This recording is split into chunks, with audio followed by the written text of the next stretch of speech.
Hello, everyone. My name is Steve Boderg. I'm the VP of Sales for Crowds, and welcome to the Crowds Invoice Exchange Private Pilot Launch webinar. Today, we're going to have a couple of agenda items. We're going to have our CEO and co-founder, Payson Johnston, go through our history and a bit about our solution. Then we'll transition into the product demo that's going to be hosted by Kevin Hopkins, our Chief Product Officer. And then we'll have time for a Q&A at the end. So if you do have questions, please hold them for the end so we can get through both presenters, and we'll have plenty of time to answer your questions. Again, welcome to the webinar, and I'd like to now introduce our co-founder and CEO, Payson Johnston. Payson? Thanks, Steve. Hi, my name is Payson Johnston, CEO and co-founder of Crowds. It's great to meet everyone, and thank you for your time today. I wanted to just briefly go over the history of Crowds and really why we're doing this. Just a little bit of background. We've been a company since 2014. We recently closed a Series A round that was led by Bold Capital Partners and Barclays Bank out of the UK. And we're headquartered in Silicon Valley and in London as well. We have 15 team members spread out across the globe, and as well as 13 programmers in India as well. So that is a little bit about Crowds. What we're focused on is really helping companies send, pay, and sell their invoices. One of the things that you can see is the challenges that we have is that there are a lot of companies out there, 50% of them, that actually suffer from cash flow. And that is having the right cash in place to build out inventory, to build your product, to do your service, and make sure you run your company. We also found that 90% of companies process invoices manually still around the world. So they haven't been digitized in a lot of cases. And if they are, and usually it's an email and a PDF. We get a lot of these from most of our vendors. And we see this across the board with customers we work with. And then the third thing is that there usually is a differing need between a buyer, your customer, and the seller. And basically, that really has to do with the net terms. And net terms, there's a disconnect. And I'll talk about that in the next few slides. In a lot of negotiations, I come out of a background of supply chains and negotiating a lot of this as well. You know, the buyer comes in and they're trying to extend their working capital need. And you always hear this thing of, I need 90-day terms. I need net 120 terms. I need net 60 terms, whatever it is. The seller, on the other hand, is always looking at improving their cash flow. And if it's a service business or a manufacturing business that has extensive need to buy raw materials, this becomes a really big issue. And they're always coming back, a seller's coming back and saying, I need net 10, I need net 5. Hey, I'll give you an early payment discount if you pay me faster. And it creates this disconnect between the buyer and the seller. But the solution at Crowds and what we do is we allow the buyer to be able to implement the terms they need and the seller to get paid immediately or at the terms they want. And the Crowd system allows for invoices to be sold to immediate funding to banks, hedge funds, and factoring companies so that you can improve your cash flow. That really is Crowds in a nutshell. And what I'll do is just break down how the operating system works. When you log in, you'll see this through the demo. The main thing is you can upload or create your invoices or your POs. You can do that through our API. You can do that on the system. You can do that through other formats that you can upload as well, manually or automatically. And then what you have in the system are really three things. You have the ability to send and pay invoices. So you can send those invoices to customers. Customers can pay through our system. You also have the ability to look at a SMART score overall. And that is the funder looks at how you're performing and how your buyer's performing to give you better rates. And then there's the ability to auction those invoices in bids, etc. There's different ways to move money in and out. And in some cases, banks and enterprises use our system to white label. We are the background provider as well. This really changes the way trade finance, supply chain finance, factoring, it's called different names, works. In a lot of cases, this has been a very paper process and has been a process that you're stuck to a single bank. So in the current supply chain finance world, you either go right to a factoring company or you work with your customer, your enterprise. In this case, we use the grocery store Tesco in the UK. And let's say there's a banana supplier, a bread supplier. They need to finance their invoice. They go through Tesco, which goes and works with Citi, and they can finance the invoices through Tesco, but all their other customer invoices, they have to find other solutions for. What Crowds allows is the ability for one or many invoices to come in to our exchange. And because we have the risk scoring and the payment gateway, all of this can be done within the system. We have several partnerships out there. Barclays Bank is a big investor, a customer, and a partner with us. They're based in the UK. First Derivatives KX database is the database behind the Chicago Mercantile Exchange.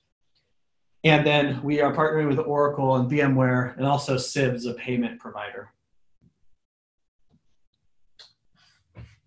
And basically, that is Crowds in a nutshell. We thank you for your time. We look forward to working with you. And I'm going to now introduce Kevin, who's our Chief Product Officer, and he'll be walking you through the actual demo. Thank you.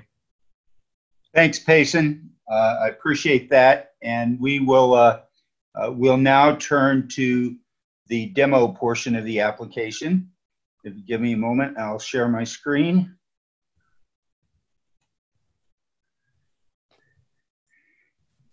I wanted to say welcome to everybody who is viewing this. Good afternoon, good evening, wherever you happen to be. And can you see the screen now? The application? Yep, it's great. Great. Well, this is the Crowds Invoice Exchange. We are in the private pilot mode right now, which means we're soliciting information, feedback from our early customers and any others who happen to be viewing this presentation. We'd really like your feedback. We're in the state of the application development where we're making upgrades on an almost daily basis. And so any feedback that you give us will be taken into consideration and probably integrated into the system in a very short order. And so we're in a stage now between the development stage and the final release, in which we're finalizing some of the features of it and adding new features. And so we're looking forward to seeing what you think. In order to give a preview to what I'll be showing on the demo here, I want to explain that there are 3 roles in the system. There's the role of the seller, who is the party that both sells products and services and issues invoices, and also sells invoices for funding in the way that Payson described. There's the buyer, who is the customer of the seller, who buys products and services and who pays the invoices. And then there's the funder, who is the party that funds the invoices, buys the invoices and funds them, so that sellers can receive the early payment of funds like Payson described. So I'll be walking through the various roles here so that you can see how the system works. And I will be starting with the seller. This is a seller's dashboard here. You can see the name of the seller, which this is not a real company. We just use this for testing purposes. And you can see that they have money in their Crowds wallet that Payson mentioned. So the process for using the Invoice Exchange typically starts with the seller. And the seller uploads an invoice. And so there are a number of different ways that it can be uploaded. We're going to do the upload of an invoice that's already been created, so the basic details are input into the system, and then the actual invoice is uploaded. The first thing the seller does is to select the name of the buyer. And this is the buyer that we're going to be using here for purposes of demonstration. So because the buyer is in the seller's buyer directory of a buyer that it already does business with, the information is automatically filled into the form. And then the seller has to input just a variety of other information here. So the seller has to input the name or the number of the invoice, upload the invoice file, select an invoice date, select the due date of the invoice, and enter the currency and enter the amount of the invoice. I'll use a low amount to conserve the money that we have in the bank account there.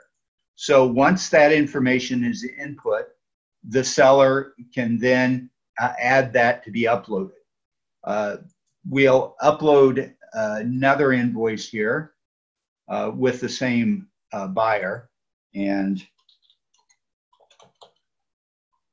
go through the exact same process again. And we'll make this a shorter term invoice.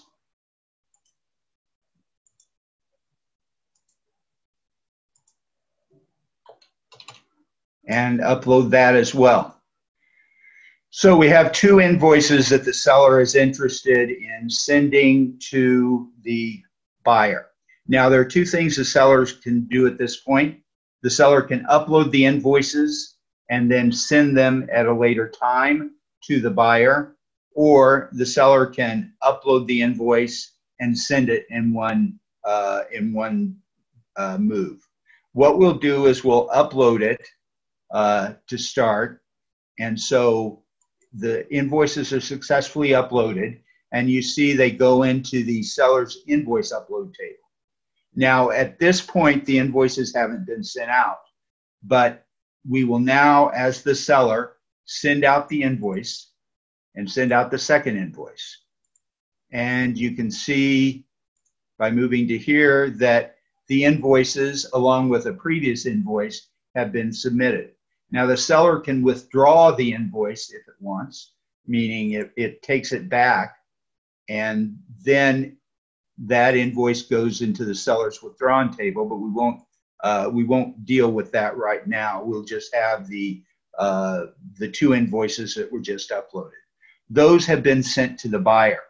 Now, before anything else can happen with the invoices, the buyer has to approve it. So we go to the buyer's portal and we go into the pay invoices section, and we see that they've received the two invoices we just sent. Now the seller can reject, or the buyer can reject the invoice if it's not appropriate, if it's not the right amount, the right products, or even if the products weren't ordered. And so instead of doing that, however, the buyer is going to approve both of these invoices. And so those two invoices are approved. And we can see, if you go here, that those two invoices are approved. Now, the buyer could pay those right now if the buyer wanted to, but we won't have that happen right at this moment. So we will return to the seller's dashboard, and we can see by going to the seller's dashboard that these two invoices have been approved. And so the seller now has the opportunity to sell those invoices to a funder. If we go to the sell invoices tab, we can see that these top two invoices that have just been uploaded, sent to the buyer, approved by the buyer, in return the seller's been notified that the seller can post those for sale. Now, before the seller does that, let's return to the buyer for a moment. And let's say that the buyer wants to pay this $100 invoice. So the buyer clicks to pay, selects the account to pay from, and selects the method of payment. The seller's name is automatically added to the payment form, and clicks to pay now, and then approves the payment. So the payment has been made. And you will see that that invoice has now disappeared from this table. And if we move here, we see that it exists on the paid invoices table. Now, if we move further, we move over to the account table. We can go into the account activity form, and this is where we go to the correct account. We'll see that $100 has been debited from the buyer's account. That's because they paid the invoice. So now if we return to the seller, and we'll come back to this screen in a moment, but if we go to the seller's account activity table, we'll see that the seller has received $100 for the payment of the invoice. So that's how the payment of an invoice works. Let's return though to the activity of selling the invoice. Now you'll see one other thing. You'll note that previously we had 3 invoices up here that were available for sale, one that was there previously, and then the 2 that we just had uploaded, sent, and were approved. One of those has disappeared. The reason that that has disappeared is that that invoice was paid. And in fact, if I went to that table, which I won't right now, you could see that the invoice has indeed been paid. But there is this one other invoice that the seller can now post for sale and get early cash for it. So the seller chooses to do that. First thing the seller does is choose the type of sale. Right now, we have 3 types of sales. A public auction, which is an eBay type auction, where you have multiple bidders bidding in sequence. A closed auction or blind auction, where all of the funders bid once, irrespective of when and what the other funders are bidding, and the seller chooses the bid that the seller wants that's most favorable. Or the third type is a direct bank sale. This is a type of relationship where a seller has a pre-existing banking relationship with a financial institution, and the seller posts invoices solely to that bank's portal, and the bank can choose whether or not to buy those invoices. There isn't a bidding process. The bank just makes an offer, and the seller either accepts or rejects it, or in later stages of the application, they can undertake an online negotiation. So those are the 3 kinds of sale activities that the seller can take with respect to an invoice. We will demonstrate the auction, which the direct bank sale works the same way, except there's only one participant. But we'll take the auction path. We'll set a close date for the auction. Let's say the seller wants a quick auction, so they'll set it for tomorrow. They can set the amount of the auction or the discount, meaning the amount that they're willing to take less than the face value of the invoice. Now, this is a $200 invoice, and so the seller has entered a default value of a 10% discount, which means the sales price would be a minimum of $180,000. We'll accept that. We won't change the default, and we'll have the seller will post it for sale. So the seller successfully posted the invoice for sale. We go then to the auction sales here, and you can see that the invoice has been posted for sale. Because it's just been posted, there are no bids, and therefore no discount being offered.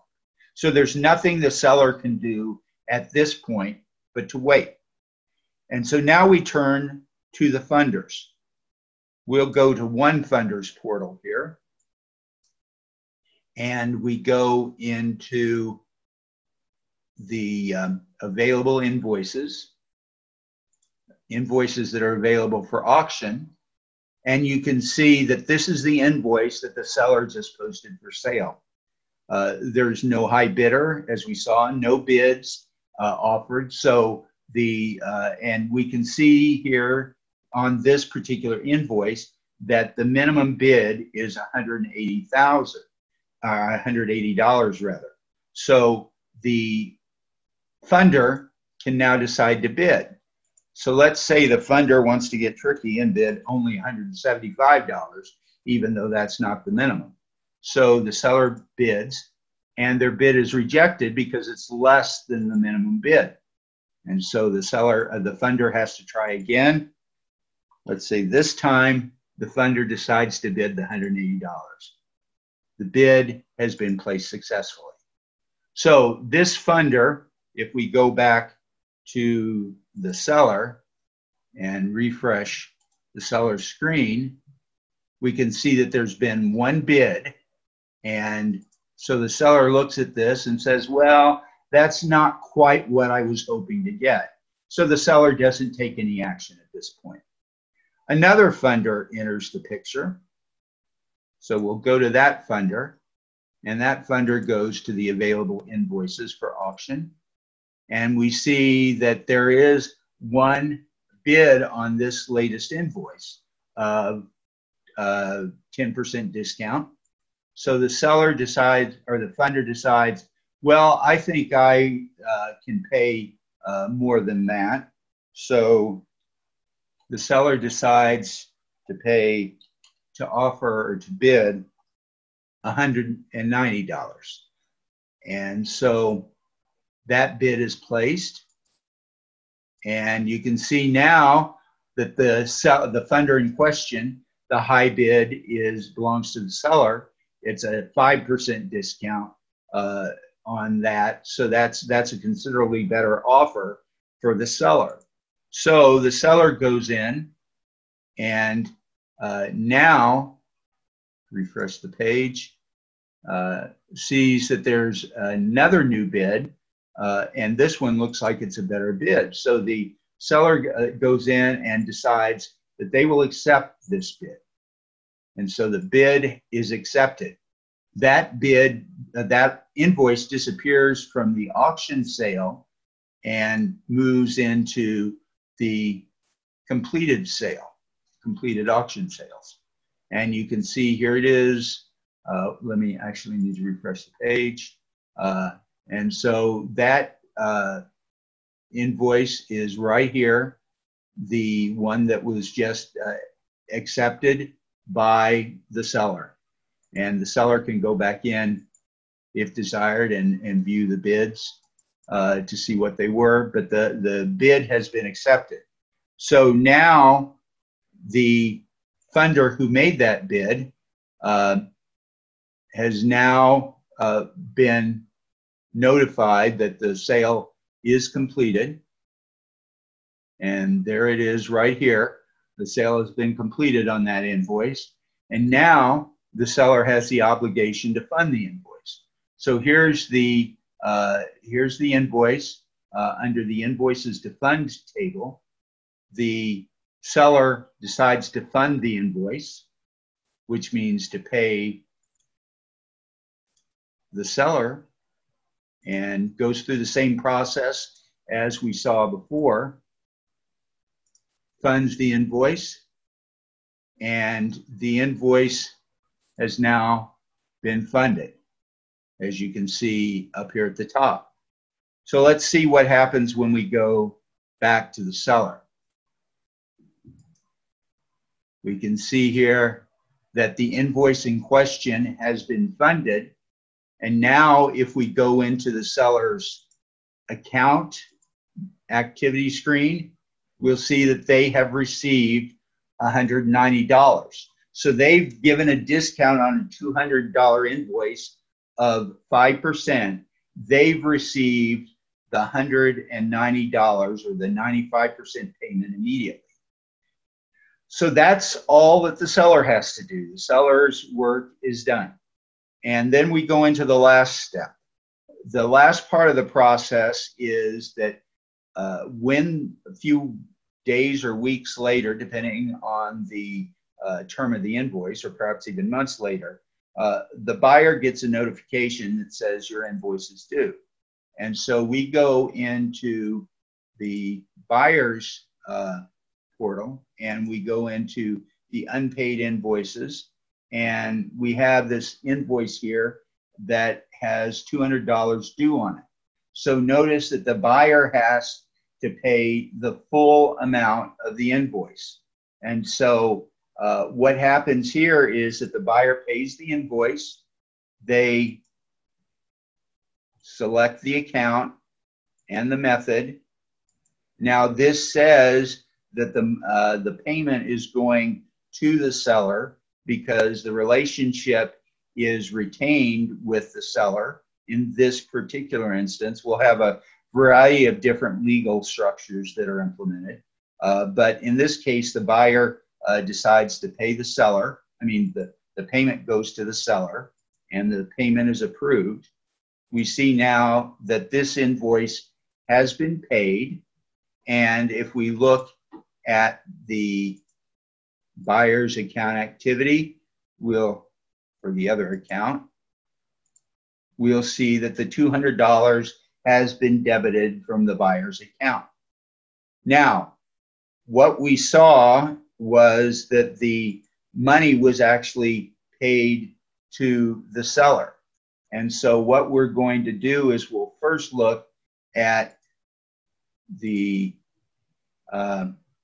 paid invoices of the seller, and we see now that this invoice has been paid. So let's look and see what happened to the seller's account activity. We can see that two transactions took place here. First of all, the money was sent to the seller's account, but the seller never saw that money. That money was immediately sent to the funder. And so the buyer makes the payment. That's routed for administrative and accounting purposes through the seller's account, but it immediately goes to the funder's account. And so the funder has been repaid, the buyer's made the payment, and as we saw earlier, the seller has received the payment for the invoice days, weeks, or even months ahead of when the seller would have received it. And so that is the core of the system and the way that it works. And I will return the floor to Steve so that he can take any questions you might have. Thanks, Kevin. That was fantastic. Appreciate it. So what we're going to do now is we're going to get into question and answers. So one question that often comes up is our interface to accounting packages, such as ERP or smaller accounting packages. And we're working on integrations with a number of them. The goal is that the automation between integrating these accounting packages will help with the digitizing and the uploading of invoices. So there is an ongoing effort to expand those integrations. If you have a particular accounting package that you're using or interested in using, and you would like to understand the status of that integration, please connect with us directly.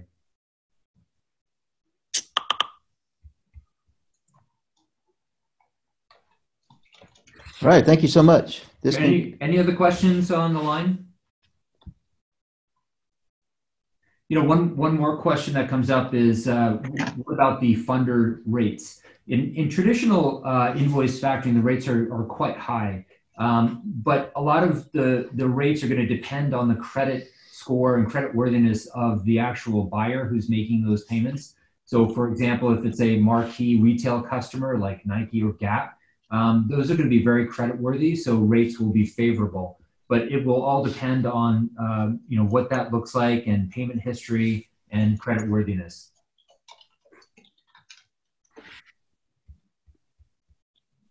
Okay, so if there's no more questions, we'll end the webinar. We want to sincerely thank you for your time, and we look forward to hearing from you and working with you in the future. Thanks again for attending the Crowds webinar.